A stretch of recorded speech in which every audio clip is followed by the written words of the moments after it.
Muy buenas noches, bienvenidos y bienvenidas aquí a La Política en Debate. Vamos a estar compartiendo una hora, por supuesto, con muchos temas interesantes. El eje va a estar centrado en nuestra economía, sin lugar a duda, algo que aflige a todos los argentinos y argentinas. Y como siempre está acá Fernando a mi lado. ¿Cómo estás, Fernando? Buenas noches, gracias. Buenas noches, Mabel. Un gusto estar nuevamente contigo y como todos los lunes, ratificamos nuestro compromiso con la verdad. Por supuesto, es así y por eso vamos a estar hablando también de lo que nos ha dejado la última semana, ¿no? Esta crisis económica que se profundiza, una nueva crisis que vivimos en nuestro país, producto, resultado de medidas que no se han tomado o que se han tomado desacertadamente, mejor dicho, en los últimos 4 años prácticamente, pero que ahora se notan cada vez más, ¿no? Así es, Mabel. Vos fijate que luego de conocer los resultados de las elecciones PASO, y del contundente triunfo que obtuvo la fórmula Fernández, el lunes fue un lunes negro en la economía nacional. Muchos cuestionan la no intervención del Banco Central para mantener en los valores más o menos que había cerrado el viernes el dólar. El dólar, recordemos que había cerrado en 46, 47 pesos. Y el lunes, fruto de una decisión de no intervenir en el mercado cambiario, el dólar se disparó. Llegó incluso en un momento a los 65 pesos. 65 pesos, Mabel. Bueno, luego cuando se dieron cuenta de la corrida cambiaria, bueno, el Banco Central empezó a intervenir y bueno, más o menos quedó en 60 pesos el valor el día lunes. Bueno, ¿qué pasó después de ese famoso lunes negro de la economía nacional y de la caída de las acciones que cotizan en la Bolsa de Nueva York? La mayor caída, la segunda mayor caída de toda la historia de Argentina, de aquellas acciones que cotizan en bolsa. ¿Qué hizo Macri? Primero, el día domingo nos mandó a dormir a todos, sí. Y el día lunes, enojado con los argentinos, por la forma que votaron en general los argentinos, echándole la culpa a otros, al gobierno pasado y al que vendrá, no haciéndose cargo. Y a los electores. Y a los electores, obviamente. Digamos. ¿Qué pasó? El día miércoles parece que aconsejado por mucho y demás, revirtió su posición inicial, pidió disculpas al pueblo argentino de habernos retado en su conjunto, sí. Y anunció una serie de medidas que ellos mismos las llamaron de alivio.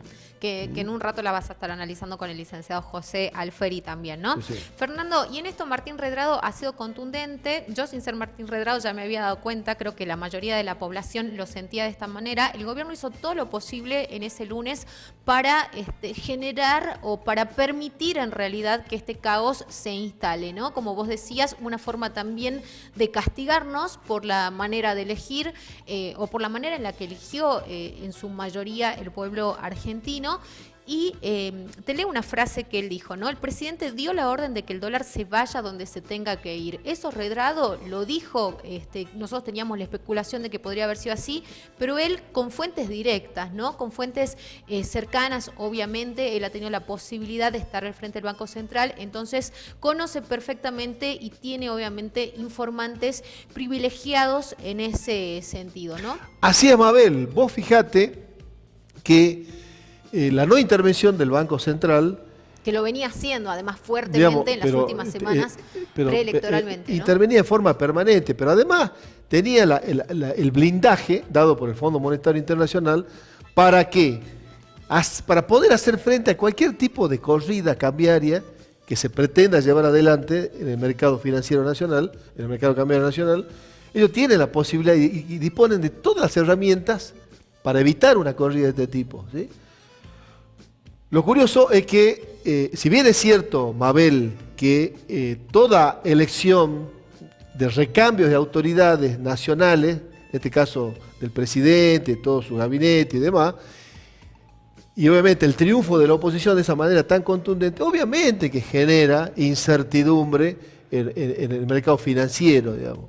Acá en Argentina y en cualquier parte del mundo, pero en el resto del mundo, justamente lo que tratan de evitar por todos los medios es que pase lo que pasó el lunes. ¿Cómo es posible que porque se haya enojado con el resultado de la elección o de la forma que votaron los argentinos, ellos hayan decidido no intervenir? Curiosamente, después de las elecciones, cuando hay un altísimo nivel de incertidumbre política y social y económica.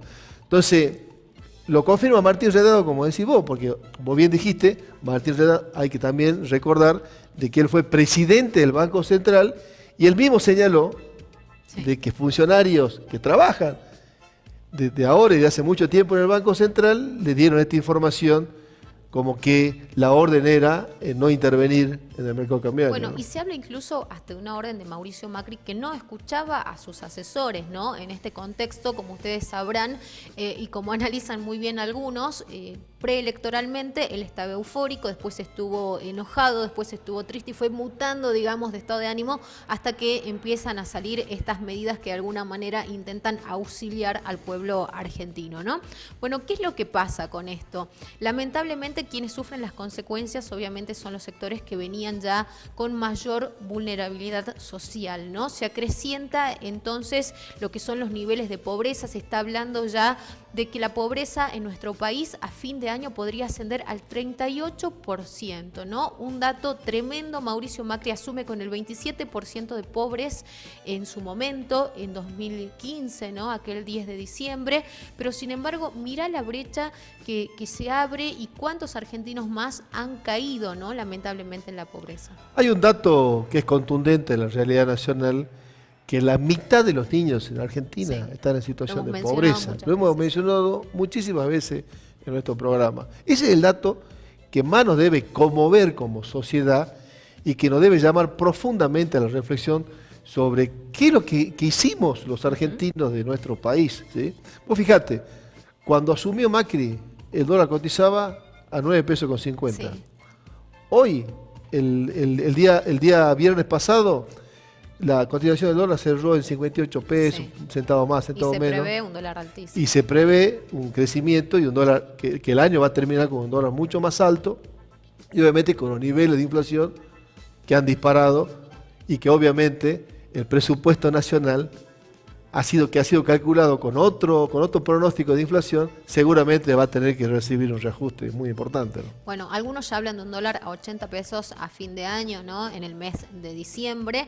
Y además, como decía Fernando, esta situación que se ha dado la semana pasada y que la hemos vivido de manera tan alarmante, más allá de que después el gobierno de alguna manera haya tratado de poner paño frío, ¿no? A lo que ocurría el día lunes, ya genera una inflación que puede rondar entre el 12 y el 13%. Eso es lo que dicen los especialistas, quienes están abocados a estudiar obviamente todo esto que ocurre en nuestro país y que lo miran con mucha fricción, como creo que cada uno de ustedes lo debe hacer en sus hogares, ¿no? Y por último, Mabel, la otra noticia es la renuncia del ministro Duhovne y que ¿quién lo reemplaza?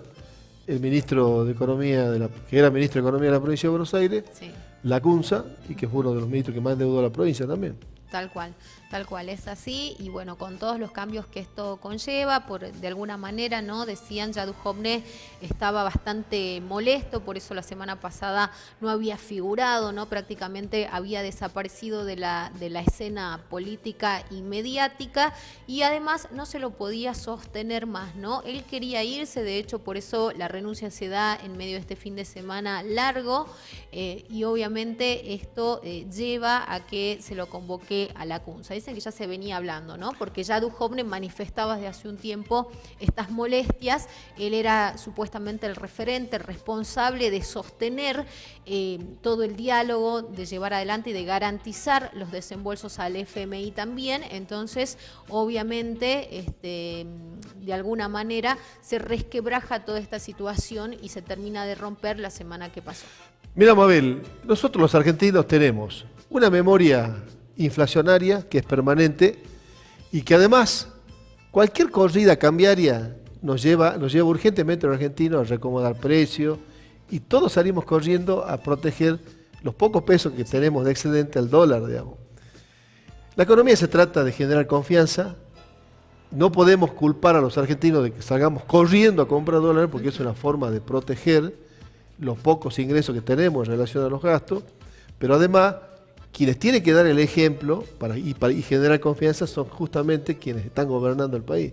Digamos, un dato de la realidad es que tanto Duhovne como la mayoría de los ministros que pasaron en ese Ministerio de Economía, ¿te acordás que estaba dividido? Sí. Bueno, los mayores referentes del gobierno de Macri tienen todos sus ahorros en dólares Claro. y en el extranjero. Claro, son los únicos que no han perdido, ¿no? Además de algunos otros pocos sectores que siempre han sido los beneficiados de este gobierno, como pueden ser las mineras, todo el sector del campo, bueno, algún sector del campo en realidad, aquellos que tienen la posibilidad de exportar, la gente que trabaja con el tema energético también, así que, bueno, los grandes beneficiados, como siempre te decimos, y obviamente en su mayoría la población perjudicada.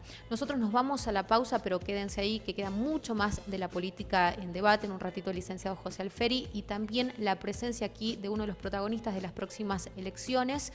Vamos a estar dialogando con el periodista Adrián Valenzuela. Ya volvemos.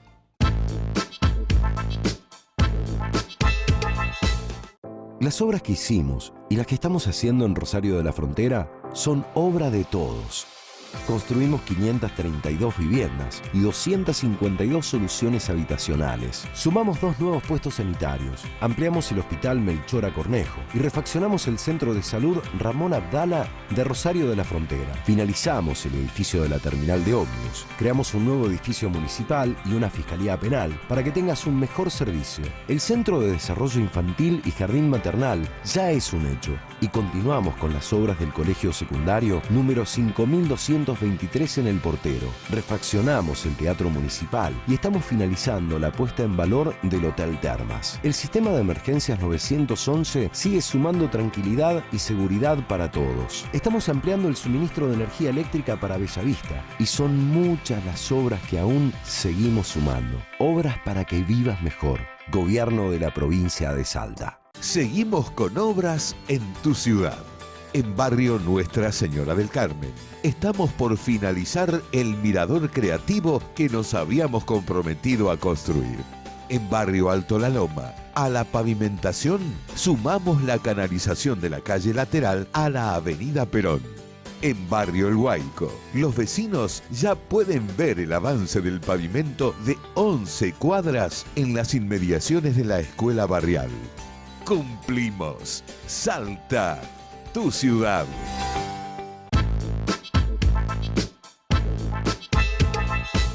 Continuamos con la política en debate. Bueno, el gobierno nacional ha anunciado medidas de alivio para los argentinos luego de la derrota sufrida en las PASO nacionales de parte del binomio Fernández-Fernández de una forma categórica.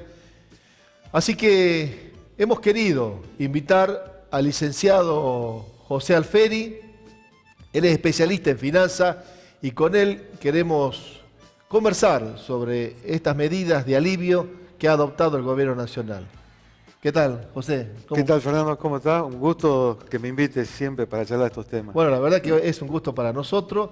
Y bueno, como dije en la presentación, el gobierno ha anunciado un plan de medidas de alivio en materia económica, luego de lo que fue ese lunes negro para la economía nacional, donde esa corrida cambiaria derivó una de las mayores subas en los últimos años en la Argentina del dólar, que de cotizar el día viernes a un precio de 46, 47 pesos, saltó el día lunes a 62 y hasta en algunas pizarras se llegó a cotizar a 65 pesos. Luego de eso, el miércoles siguiente, Macri anuncia este tipo de medidas. ¿Cuál es tu opinión al respecto y por qué crees que saque este plan de medidas de alivio, digamos? Bueno, claramente fue, me parece, el presidente y el gobierno desbordado por las circunstancias, un resultado electoral que, si bien es cierto, uno suponía que se podía dar, no en la magnitud de la diferencia, y creo que eso los desubicó absolutamente, generó un accionar televisivo y del presidente que nos llamó mucho la atención a todos los argentinos. Fíjate vos, el domingo a la noche nos manda a dormir, el lunes retó al pueblo argentino por la manera que votó y en algún momento se ve que lo convencieron de que se haga cargo del gobierno y tome las medidas que tienen que tomar. Para llegar a ese día miércoles pasó una maxi devaluación del día lunes, como vos bien decís, de 46 a 65, aproximadamente un 30% de devaluación. Generó la segunda caída más grande de la bolsa de la historia argentina, del 36%, los valores que cotizan de las empresas argentinas en Estados Unidos. ¿Qué significa? Que bueno, esas empresas que valían, por ejemplo, en un subconjunto 1.000 millones de dólares, por darte un ejemplo, pasaron a valer 600 Claro.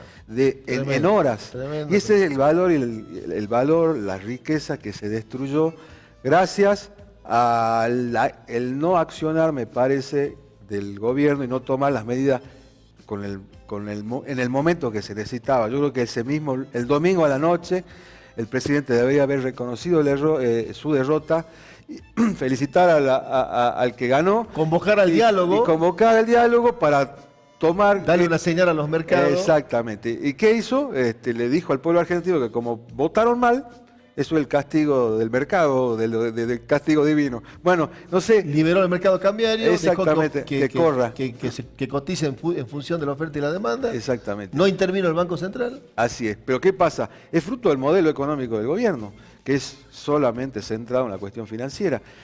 No se puede hablar, hay que empezar a discutir cómo salir de esta situación. ¿Cómo salir de esta situación? Generando valor y riqueza en la Argentina. No podés generar nada si tenés una tasa del 74% anual. Esto hace inviable cualquier inversión en la economía real. Bueno, no lo toman a ese tema, no lo quieren discutir. Yo creo que ellos pusieron este modelo para llegar como sea y llegaron mal, o el pueblo argentino advirtió esta maniobra, cansado ya de padecer las políticas del gobierno, y bueno, lo reflejó claramente en las urnas. Te propongo algo, Pepe. Yo te voy mencionando las distintas medidas que están contenidas en este plan de alivio y vos me vas dando tu opinión. ¿Te parece? Bueno, la primera dice, se va a aumentar el salario mínimo por segunda vez en el año. Esta medida beneficiaría a 2 millones de trabajadores y para ese fin, para que se materialice, hay que convocar al Consejo Nacional del Empleo, la Productividad y el Salario Mínimo Vital y Móvil. Así es, ese es el mecanismo para tratar el salario, el salario mínimo vital y móvil. Bueno, no está, hay que convocar al Consejo, mientras... O sea que la primera medida no existe todavía. Todavía no existe. No está efectiva. No está efectiva hasta tanto se reúna y el Consejo esté de acuerdo. Se puede reunir y no estar de acuerdo. Así Claro. que esa medida anunciada todavía no tiene valor.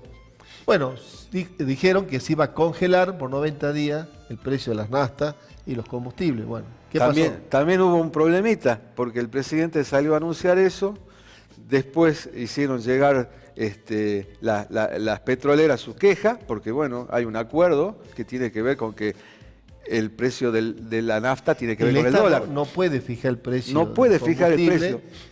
Además, todos sabemos que el valor de la nafta y de los combustibles en general tiene dos variables. Así Primero, el precio del dólar. Así es. Y segundo, el precio del crudo a nivel internacional. O sea que- Y no había también, después dijo, bueno, me parece que no lo vamos a poder hacer.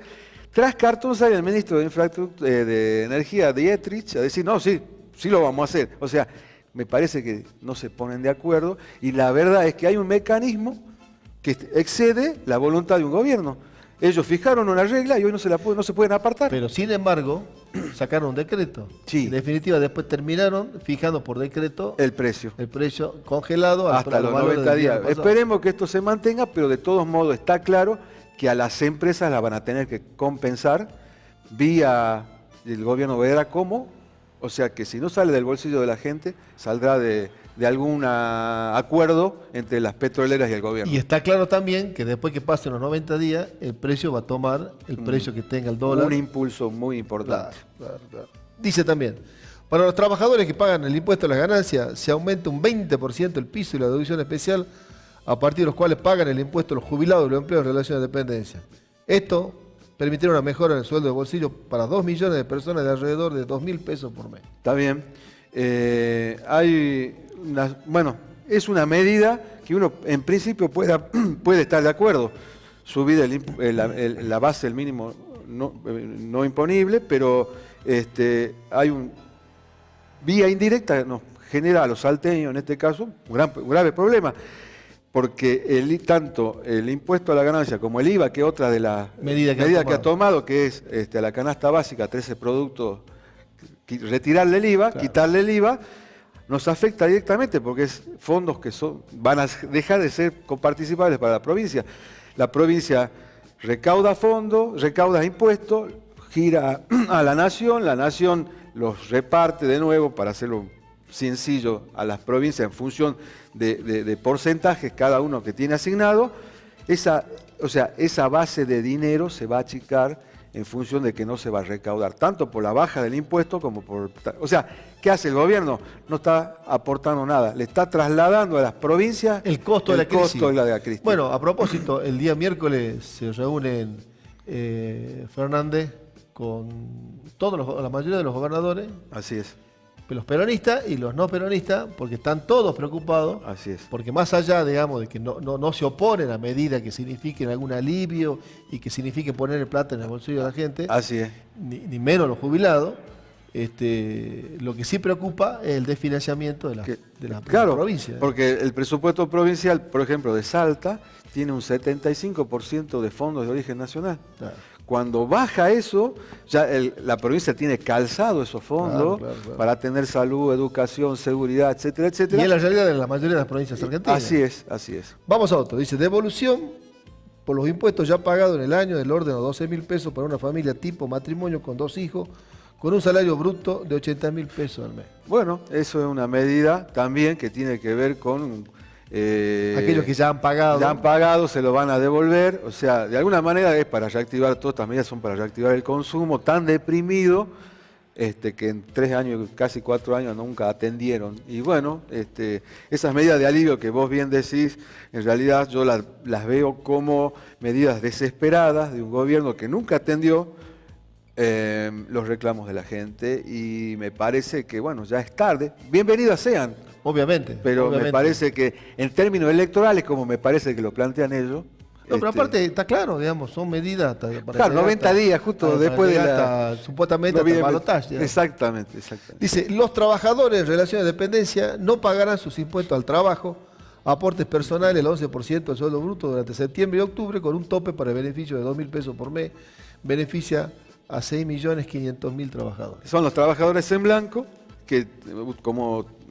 Para explicar un poco, cuando uno cobra un salario en blanco, hay unos aportes patronales y un aporte del trabajador. Exactamente. Los aportes del trabajador, que es un porcentaje sobre el sueldo bruto, se va a hacer cargo el Estado Nacional. Esto es un poco en vez de... El 11%. El 11%. Del sueldo bruto. El sueldo bruto va a ir al trabajador y el Estado va a compensar ese 11%.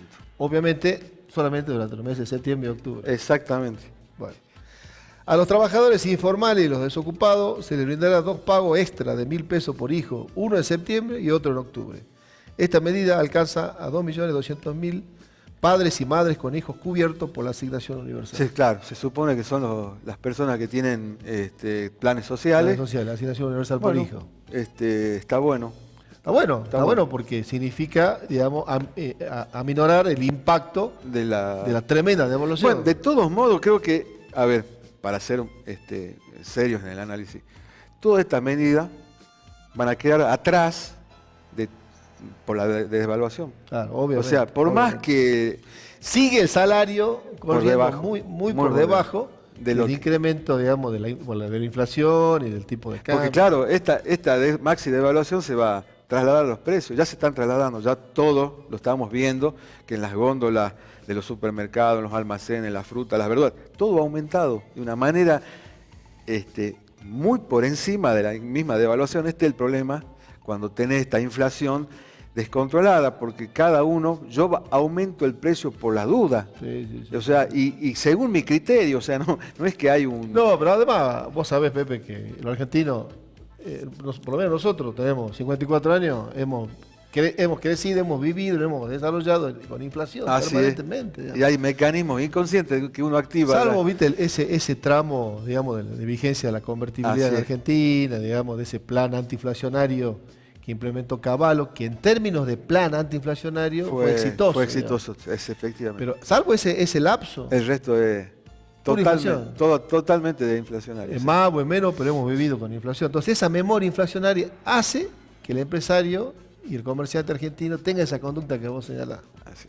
Bueno, dice, 40% aumentaron las becas Progresar. Está bueno. Sí, claro, pero bueno, viste que hubo... También se cuestionaba mucho esto porque decían de que hubo también una quita muy importante, no solamente en la cantidad de beneficiarios, sino también en el monto que otorgaban en cuanto a cantidad y calidad. Así es, efectivamente. Bueno. Dice, para las pymes, la AFIP está lanzando un plan que le da 10 años de plazo para ponerse al día con deudas vencidas hasta el 15 de agosto, con tiempo para inscribirse hasta fines de octubre. Además, se ampliará de 6 a 10 la cantidad de planes permanentes que pueden tener abiertos al mismo tiempo las pequeñas y medianas empresas. Bueno, son medidas... Las pymes, están golpeadas. Claro, de las que quedaron, digamos. Claro, obviamente. O sea, si hay algo que este gobierno hizo con frecuencia, es armar todo un esquema macroeconómico para cerrar las pymes. O sea, al abrir de manera desmedida y descontrolada las importaciones, cosa que no hace ningún país. No, pero vos fíjate, Pepe, ningún país hace varias veces. Hasta el mismísimo Estados Unidos, de la mano de Trump, él dice, hay que integrarse al mundo, porque vivimos en una economía globalizada. Nadie puede negar eso, de que debemos necesariamente integrarnos al mundo. ¿Por qué? Porque todo país quiere que su balanza comercial sea positiva, digamos, que las exportaciones sean mayores que las importaciones. Entonces busca mercado. Está muy bien. Ahora, ¿cómo nos integramos el planteo? No como estas maneras que hizo Argentina. Digamos. Descontrolada, apertura indiscriminada de productos, lo único que hizo fue destrozar la pequeña y mediana industria argentina con la expulsión de la mano de obra que eso significa, la caída del consumo, la caída de la recaudación por parte del Estado, todo un círculo negativo que generó en la economía, que bueno, tardísimamente viene a financiar deudas. Ni siquiera viene a financiar inversiones para las pymes, viene a financiar y aliviar sobre las deudas. Tal cual. Tardísimo. Dice, los empleados de la Administración Pública Nacional, la Fuerza Armada y las Fuerzas de Seguridad Federales recibirán a fin de mes un bono de 5.000 pesos. Esta medida beneficia alrededor de 400.000 personas, pero además hay que decirlo que las medidas tienen un costo fiscal cercano a los 40.000 millones de pesos. Bueno, eso es para los empleados que trabajen en organismos nacionales. Ya la provincia anunció, la provincia de Salta, que no lo va a poder afrontar, más con esta cuestión que recién hablábamos de la caída de la coparticipación exactamente, que las pone en una situación muy difícil. Todo el paquete fiscal es 40.000 millones de pesos. Ahora, yo les quiero, para ponerlo en contexto, creo que una de las causas de la renuncia de Duhovne tiene que ver con la implementación de estas medidas, porque no estaba de acuerdo, porque él tiene firmado con el Fondo Monetario acuerdos por la cual esto estaría excediendo. Ahora, los 40.000 millones, que parecen mucho, son menos de un mes y medio de pago de intereses de la LELIQ, esta famosa letra de liquidez que devenga 3.000 millones de pesos de intereses diarios. O sea, es un mes y medio de esa tasa de interés que paga el Banco Central para que los inversores no se vayan al dólar. Por eso las tasas del 74. Pero explica esto también, ¿viste? Porque las LELIQ, como herramienta del Banco Central para controlar el tipo de cambio, ¿cómo operan? ¿Por qué no le explica a Pepe? Porque esto es una herramienta que se la ofrece pura y exclusivamente al banco. Es el negocio de los bancos. Antes existían las famosas LEBAC, letras del Banco Central, que a través de un banco, cualquier inversor de la Argentina, por más pequeño que sea, podía acceder a esas letras. ¿Qué son esas letras? El Banco Central les dice al mercado que está en pesos, que de ser en pesos, yo doy esta letra y te pago este interés. Y hacía de aspiradora de esos pesos para que no se vayan al dólar y por lo tanto el tipo de cambio no sube y no se traslade a los precios. Era una cuestión de atacar la inflación. Funcionaba, se iba armando un paquete cada vez más grande, más grande, más grande. ¿Por qué? Porque la economía argentina no arrancaba nunca. No se reactiva. No se reactivaba, entonces cada vez la tasa demandada por los inversores era cada vez mayor para no irme al peso, para no irme al dólar. Bueno, se desactivó esta LEBAC, que ya era una bomba importante, muy grande. Se crearon las LELIQ, letras de liquidez, con la salvedad de que ya no participan todos los inversores, solamente los bancos pueden comprarle al Banco Central letras de liquidez. Bueno, se desactivaron las LEBAC y ahora se han duplicado con las LELIQ. Al final ha terminado siendo un negocio solamente para los bancos y la deuda del central es cada vez mayor. Bueno, renunció, como bien lo señalaste, Duhovne, y asumió el que era ministro de Economía de la provincia de Buenos Aires, que endeudó además a la provincia de Buenos Aires. Sí, porque bueno, siguen el mismo derrotero de sus pares nacionales. Bueno, esperemos que...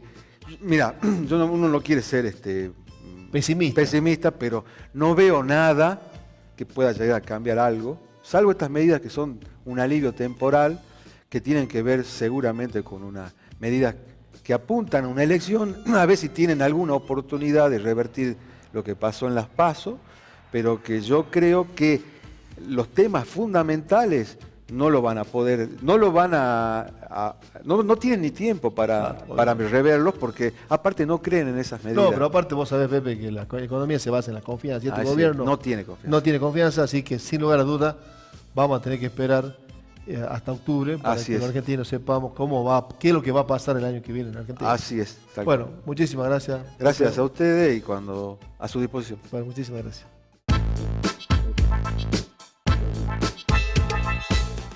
Las obras que hicimos y las que estamos haciendo en Rosario de la Frontera son obra de todos. Construimos 532 viviendas y 252 soluciones habitacionales. Sumamos 2 nuevos puestos sanitarios, ampliamos el hospital Melchora Cornejo y refaccionamos el centro de salud Ramón Abdala de Rosario de la Frontera. Finalizamos el edificio de la terminal de ómnibus. Creamos un nuevo edificio municipal y una fiscalía penal para que tengas un mejor servicio. El Centro de Desarrollo Infantil y Jardín Maternal ya es un hecho y continuamos con las obras del colegio secundario número 5223 en El Portero. Refaccionamos el Teatro Municipal y estamos finalizando la puesta en valor del Hotel Termas. El sistema de emergencias 911 sigue sumando tranquilidad y seguridad para todos. Estamos ampliando el suministro de energía eléctrica para Bellavista y son muchas las obras que aún seguimos sumando. Obras para que vivas mejor. Gobierno de la provincia de Salta. Seguimos con obras en tu ciudad. En barrio Nuestra Señora del Carmen, estamos por finalizar el mirador creativo que nos habíamos comprometido a construir. En barrio Alto La Loma, a la pavimentación, sumamos la canalización de la calle lateral a la avenida Perón. En barrio El Huayco, los vecinos ya pueden ver el avance del pavimento de 11 cuadras en las inmediaciones de la escuela barrial. Cumplimos. Salta, tu ciudad.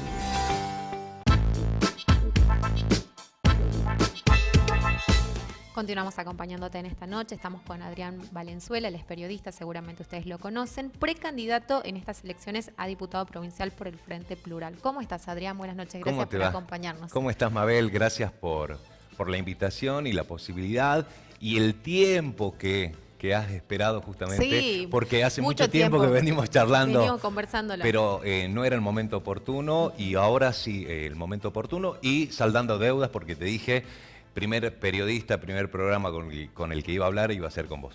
Buenísimo. Bueno, Adrián, contame un poquito, ¿cómo fue esta decisión de participar en política? Porque vos ya lo venís haciendo hace un tiempo, en la elección anterior, en el año 2017, recién lo recordábamos fuera de aire, cosechaste una muy buena PASO y después, bueno, en la general el resultado no se dio y por eso no pudiste ser senador por Capital, sí, ¿no?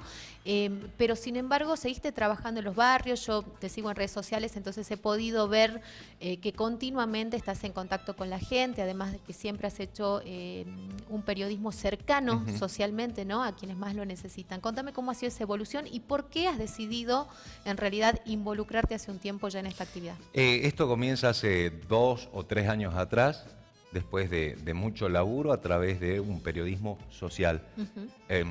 Siempre lo charlamos a veces, que cuando uno termina definiendo cuál es el sentido de su vida, comienza a vivir realmente de una forma mucho más acorde a este transitar. Mi motivo de la vida es, no hay mayor regocijo que dar una mano, que ayudar. A través de Canal 11 lo hice con un micrófono, a través de mi radio lo sigo haciendo con pequeños detalles. Esa es la herramienta, un micrófono. Entonces hace 2, 3 años atrás decidí cambiar y volcar mi vida a, algunos le llaman una apuesta, pero no es una apuesta, es un estilo de vida. Incursionar en la política. Todos los días hacemos política, sí, nosotros. Desde María en el barrio Primera Junta, que le toca la puerta a Susana para pedirle que le convide un poquito de azúcar, se hace política social. Cuando se entiende el sentido de la política, es realmente lo más valedero que tenemos los seres humanos. La política hoy está muy vapuleada, la política está muy señalada.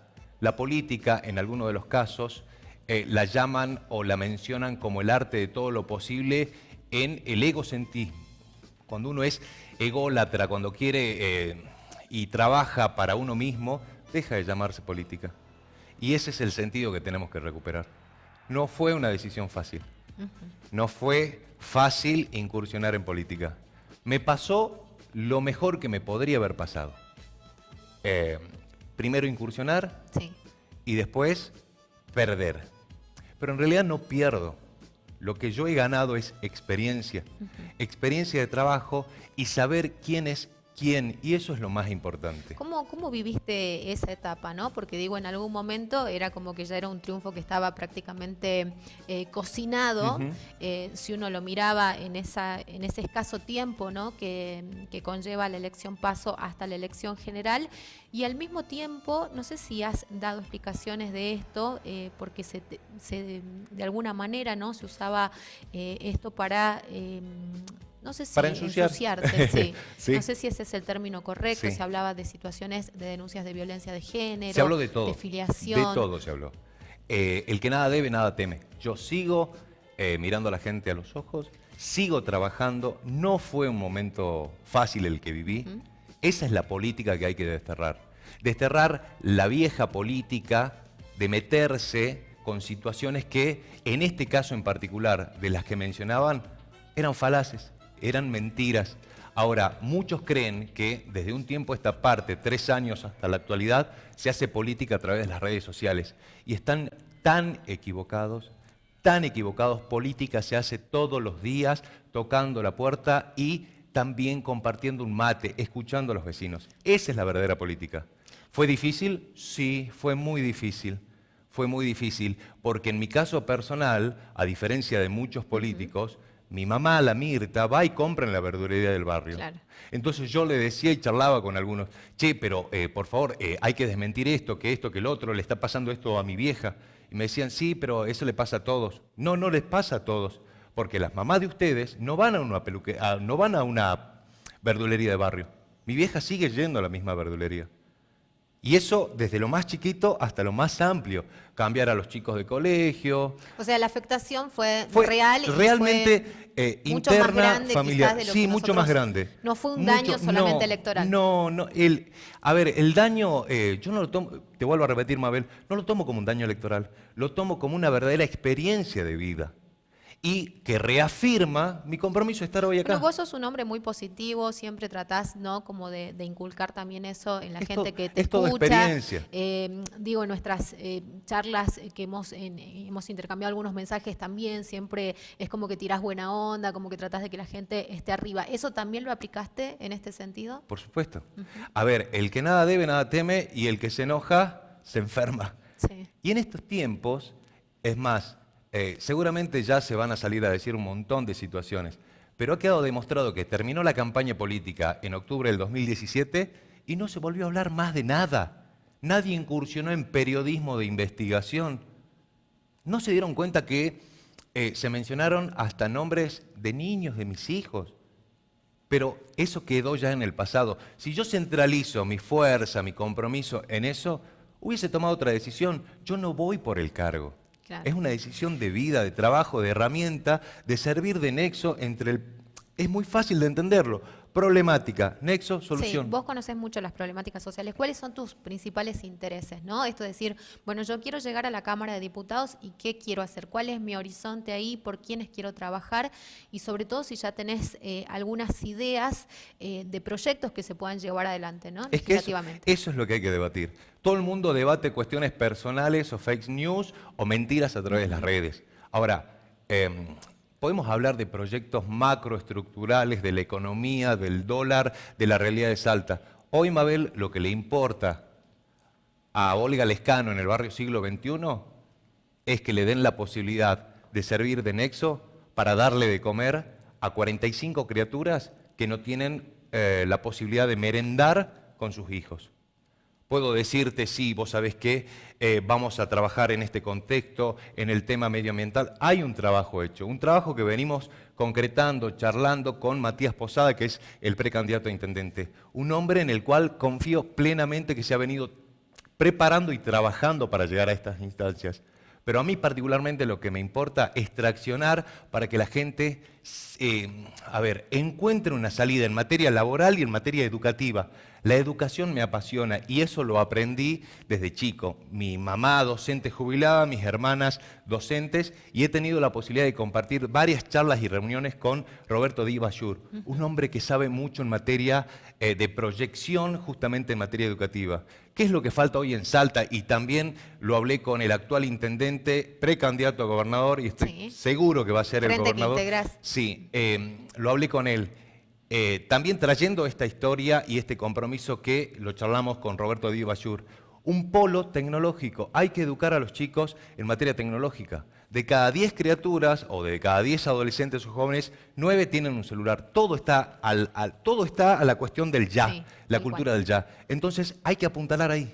Hay que apuntalar ahí, dejar los grandes y megas proyectos para hacer lo que hay que hacer. Y la gente hoy quiere comer, educarse y seguridad. Sí, totalmente, ¿no? Bueno, ¿cuál es tu posicionamiento a nivel nacional? Viste que, sobre todo en estos días, la última semana incluso, hemos tenido como mayores cimbronazos en lo económico. Pasada la primera instancia de la elección nacional, el gobierno ha dado distintas señales. Primero ha salido desde el enojo, después a través de la figura del presidente Macri ha pedido perdón, bueno, y así una serie de cosas hasta también dinamitar de alguna manera mucho más lo que es nuestra economía, ¿no? ¿Cómo lo vivís vos eso, vos que tenés tanta cercanía a la gente y tanta incidencia social, ¿no? Ingresando a muchos barrios, teniendo la comunicación directa con quienes son los más afectados. Mal, se lo vive mal, como lo vivimos todos.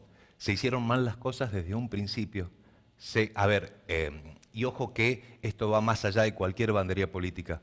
Hay que hacer lo que hay que hacer. Lo primero que se hizo hace prácticamente 3 años y meses fue recortar por los que menos tienen. Y hoy son las consecuencias. Consecuencias de que más de 4 millones de criaturas están por debajo de la línea de pobreza.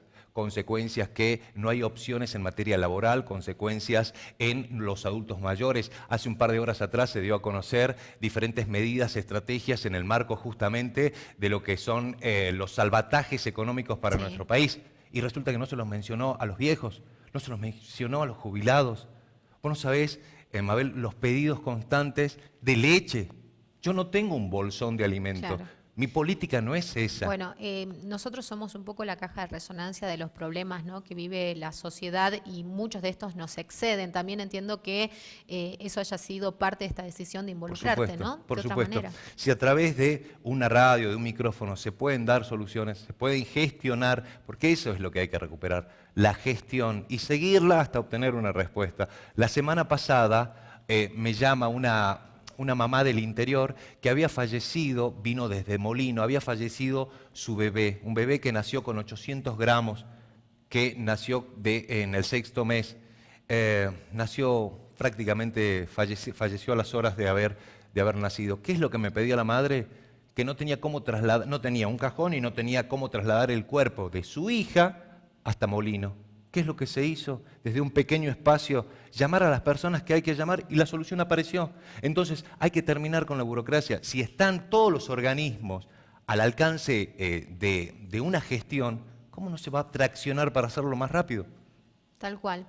Bueno, pero lamentablemente no está al alcance de todos los ciudadanos, ¿no? Eso nosotros también lo conocemos muy bien. Muchas veces nosotros tenemos un acceso privilegiado. No siempre es así, pero sí tenemos la posibilidad incluso de contactar con quienes pueden tomar las decisiones, después estas se pueden llevar o no adelante, pero lamentablemente el ciudadano común no tiene esa posibilidad, ¿no? Nosotros también somos ciudadanos comunes, pero tenemos otras herramientas, tenemos los contactos. Ahí es donde interviene el periodista con un micrófono o un legislador traccionando justamente la respuesta.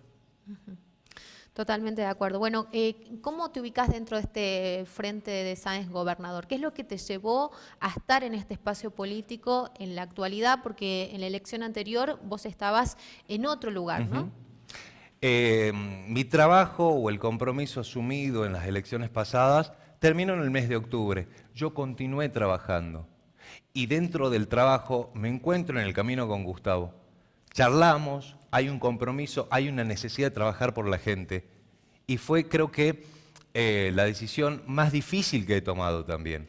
A mí no me van a correr ni con carpetas, ni con que estaba con este o que estaba con el otro. Yo estoy con la gente y con la persona que realmente puede llegar a representarlos. Y en este caso es Gustavo Sáenz.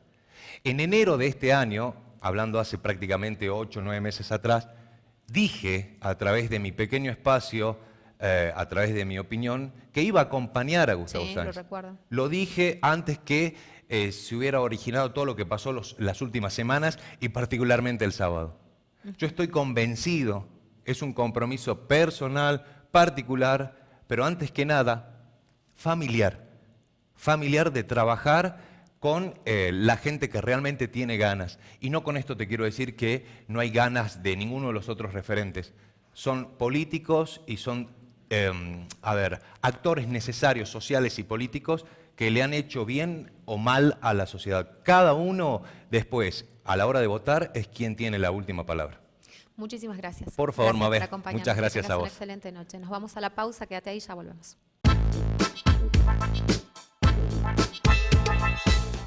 Las obras que hicimos y las que estamos haciendo en Rosario de la Frontera son obra de todos. Construimos 532 viviendas y 252 soluciones habitacionales. Sumamos 2 nuevos puestos sanitarios, ampliamos el Hospital Melchora Cornejo y refaccionamos el Centro de Salud Ramón Abdala de Rosario de la Frontera. Finalizamos el edificio de la terminal de ómnibus. Creamos un nuevo edificio municipal y una fiscalía penal para que tengas un mejor servicio. El Centro de Desarrollo Infantil y Jardín Maternal ya es un hecho y continuamos con las obras del Colegio Secundario número 5223 en El Portero. Refaccionamos el Teatro Municipal y estamos finalizando la puesta en valor del Hotel Termas. El sistema de emergencias 911 sigue sumando tranquilidad y seguridad para todos. Estamos ampliando el suministro de energía eléctrica para Bellavista y son muchas las obras que aún seguimos sumando. Obras para que vivas mejor. Gobierno de la provincia de Salta. Seguimos con obras en tu ciudad. En barrio Nuestra Señora del Carmen, estamos por finalizar el mirador creativo que nos habíamos comprometido a construir. En barrio Alto La Loma, a la pavimentación, sumamos la canalización de la calle lateral a la avenida Perón. En barrio El Guayco, los vecinos ya pueden ver el avance del pavimento de 11 cuadras en las inmediaciones de la escuela barrial. Cumplimos. Salta, tu ciudad.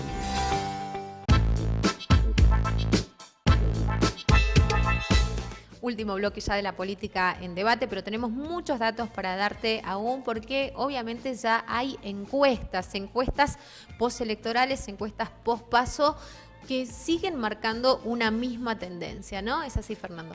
Tal cual, bueno, hay una de las consultoras que dio a conocer el estudio que hizo de su sondeo de opinión sobre cómo sería el voto de aquellos que no votaron por ninguna de las dos propuestas mayoritarias. Tal cual.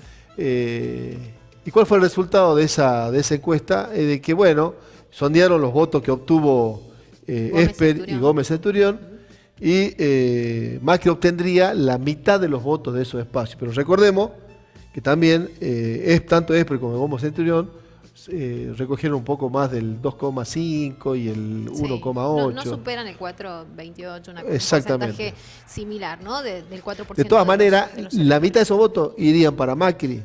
La otra mitad se repartiría entre las otras propuestas, digamos. Tampoco sería significativo el aporte de esos votos para la pretensión del gobierno de llegar a octubre a poder llegar al balotaje, ¿no? Tal cual, bueno, y es así como Clivajes, que es quien lleva adelante esta encuesta, ¿no? Da cuenta de que solamente de los consultados hay un 10% que podría llegar a modificar su voto, pero también hablan y ponen énfasis en que esta diferencia se ampliaría, ¿no? Esta brecha, esta polarización tan marcada y tan contundente entre el Frente de Todos y obviamente el espacio de Juntos por el Cambio, más allá de las circunstancias que estamos atravesando y de estas medidas de salvataje, ¿no? Con fines electorales que ha propuesto el gobierno de Mauricio Macri, de todas maneras se acrecentaría y daría un triunfo aún más contundente hacia el Frente de Todos. Claro, digamos, si suman la mitad del resto de los votos que no votaron por ello, ya le alcanzaría para ganar en primera vuelta. Otro de los datos es que justamente de esa encuesta que el 61,30% cree que el responsable de la situación que vivimos los argentinos hoy es el propio actual gobierno. ¿No? Obviamente, digo, ¿quién gobierna desde hace más de 3 años y medio, prácticamente ya casi 4 años? Es el gobierno de Mauricio Macri. O sea, ¿de quién dependen las medidas económicas independientemente de lo que pase con las elecciones hasta el 10 de diciembre? Es justamente de esta gestión, ¿no?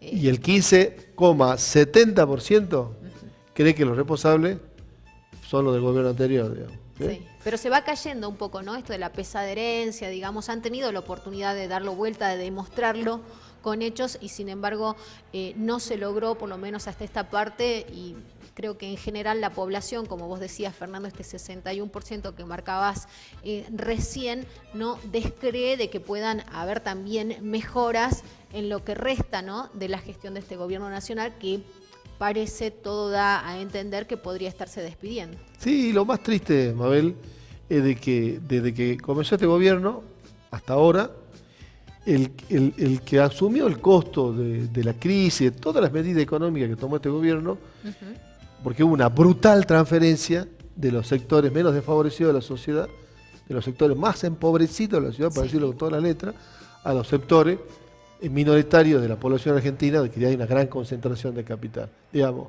¿quiénes sufren y terminan pagando los platos rotos? Es justamente la clase trabajadora y los sectores más vulnerables de la Argentina, ¿no? Tal cual. Bueno, y recién fuera de aire mencionábamos que todo el mundo te pregunta acerca de la economía, Fernando, ¿no? Que es una de las materias que vos manejas a la perfección. Y bueno, justamente dentro de lo que ha sido este sondeo, como vos marcabas, esta primera aproximación que hace clivajes postelectoral, ¿no? Pospaso, se da que las problemáticas que más le afligen hoy en día a los argentinos tienen que ver con la economía, con la inflación y con el desempleo, ¿no? Un desempleo que ha sido fuertemente afectada, la caída del empleo, ustedes ya lo saben, lo hemos hablado también acá en otras oportunidades, mucho más que en los momentos en que Néstor Kirchner asume, ¿no? Un gobierno absolutamente incendiado después de todo lo que pasara en el 2001 y bueno, todas las gestiones mínimas que vinieran hasta el año 2003. A propósito de lo que decía Mabel, en cuanto al tema de la preocupación en materia económica, bueno, los principales problemas en materia económica son la deuda, el alto nivel de endeudamiento que tenemos en la Argentina. Que no sabemos a dónde se fue, además.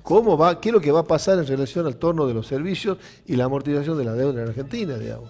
¿Cómo vamos a poder hacer frente a todos los compromisos que ya hoy tiene asumido Argentina con todo el organismo de crédito internacional y especialmente con los vencimientos que llegan el año que viene con respecto al préstamo del Fondo Monetario Internacional? Ese es uno de los principales problemas en materia económica. El otro, el tema del déficit fiscal. Nosotros tenemos un problema de viejo arrastre, de problema de déficit fiscal, donde el gasto público es mayor al ingreso, y obviamente que necesita recurrir permanentemente al endeudamiento extranjero. Y el tercer problema, a mi entender, que es de suma gravedad, es el tema de la pobreza en Argentina, y un cuarto tema que es el tremendo problema del empleo o del desempleo o de la subocupación. Digamos, esos son los principales ejes en materia económica, esto que vos señalabas, que son los principales problemas y preocupaciones que tiene hoy la gente a nivel nacional y que necesariamente el gobierno que entre debe ponerse urgente a resolverlo en materia de economía, de inflación y desempleo. Bueno, y otra de las cuestiones, otra de las temáticas que estuvo ocurriendo este fin de semana tiene que ver con el cierre de las listas provinciales. Ustedes saben que también en el mes de octubre vamos a estar vivenciando, ¿no?, lo que van a ser las PASO provinciales y obviamente esto ha llevado a la conformación de muchas listas. Va a ser también bastante problemático ir a ejercer el voto electrónico, salvo que tengas absolutamente definido a tus candidatos o candidatas, ¿no?, para esa elección. Y entre los frentes que se conformaron con vistas a la gobernación, que saben que se renueva, ya Juan Juan Manuel Urtubey no puede competir porque ya ha cumplido sus 12 años, ¿no?, al frente de nuestra provincia. Está el Frente Sáenz Gobernador, que lo lleva Gustavo Sáenz y Antonio Maroco, el Frente Olmedo Gobernador con Alfredo Olmedo y Miguel Nani. Quizás, bueno, ya a través de las alianzas electorales un poco se podía tejer esto. De todas maneras, creo que a muchos y a muchas la fórmula todavía les sorprende, ¿no? Cada uno hará su análisis del otro lado si lo ve a Miguel Nani posicionado o no en ese espacio político, pero bueno, si él lo ha decidido así. Y si... Bueno, él tiene un gran cuestionamiento de su propio partido, digamos, luego de firmar esa alianza con Olmedo. Claro. Entonces han hecho escuchar su discrepancia con esa decisión, los más importantes dirigentes de la Unión Cívica Radical, diciendo que ideológicamente ellos no tienen nada que hacer en un frente con Olmedo. Bueno, habrá que ver. Bueno, coincido plenamente con esa mirada, ¿no? Frente de Todos, ¿cómo terminó? El Frente de Todos, bueno, lleva una interna entre Sergio Leavi y Miguel Issa, que se estará dirimiendo obviamente en esas elecciones, y la izquierda por primera vez tiene una interna dentro del Partido Obrero, por lo menos de lo que recordamos, en este caso con los precandidatos a gobernador Pablo López y Violeta Gil por otro lado, y Andrea Villegas, que también va a participar en este caso por el MST, ¿no? Recordemos que ellos habían conformado el FIT Unidad, pero en la elección provincial van separados. Una última reflexión, Mabel, y tiene que ver con lo que dijiste al principio. ¿Cómo vamos a hacer los salteños a la hora de ir a votar en las PASO provinciales? La verdad que son muchísimas, pero muchísimas las listas. En otras categorías. En categoría de diputado, en concejales. Después los cruces que hay, porque digamos, hay listas de concejales que adhieren a distintos candidatos a intendente, como también listas de diputados que adhieren a distintos candidatos a intendente. Partidos que están mezclados, que antes estaban en un frente, ahora están en otro. Claro, porque estos movimientos se han terminado de dar hasta entre el viernes y el sábado pero pasado. Y esto nos tiene que llevar a pensar si se hace necesario reformar nuestro régimen electoral y ver de qué manera las PASO contribuyen a dirimir nuestros candidatos, porque no olvidemos que lo que se presenta en las PASO son precandidatos y lo que se pretende elegir los candidatos de todos los frentes, los partidos políticos. Pero está la ensalada que se ha hecho en la política, que yo la verdad que no sé cómo el elector salteño va a poder elegir su voto y cómo van a hacer para que impacte en una pantalla donde hay una impresionante cantidad de listas a nivel de concejales y de diputados. La verdad, bastante engorroso en ese sentido. Muy engorroso. Bueno, nosotros tenemos que ir cerrando el programa del día de hoy. Te agradecemos, por supuesto, que nos hayas acompañado. Muchísimas gracias, Fernando, como siempre, por estar acá. Nosotros nos vamos, nos reencontramos el próximo lunes. Chau, chau. Chau.